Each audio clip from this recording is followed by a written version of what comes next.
বললাম, তোর মন যা চায় তাই কর। এইভাবেই কেটে গেল প্রায় 1 মাস। ঘটনার মূল শুরু এখান থেকেই।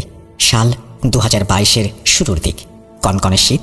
সেদিন ক্লাস ও কোচিং শেষ করে আমি আর সজীব বাড়ির দিকে ফিরছি। তখন মাগরিবের আজান পড়বে পড়বে ভাব। সাদা কুয়াশায় ঢাকা সারা গ্রাম। আমি আর সজীব শুধু সাইকেল চালিয়ে যাচ্ছি।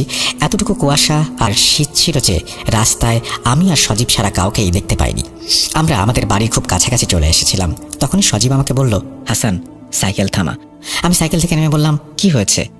আরেকটি কথা, আমরা যে জায়গায় দাঁড়িয়েছিলাম সেই জায়গার একটু বর্ণনাতেই। এই জায়গার নাম 3 রাস্তার মোড়। 3টি রাস্তা 3 দিক থেকে চলে এসে এই জায়গায় মিশে গিয়েছে। একটা গেছে আমাদের গ্রামের দিকে, আর একটা গেছে আমাদের শহরের দিকে, আর একটা গিয়েছে চাষের জমি এবং অনেক দূরে আরেকটি গ্রামের দিকে। গ্রামের নাম বিলপাড়া গ্রাম। যাই হোক, সজীব আমাকে বলল, সাইকেল যতই চাষের জমির দিকে যাচ্ছে ততই মনে হচ্ছে আমরা অন্য কোনো জগতে প্রবেশ করছি। চারপাশে শেয়ালের ডাক,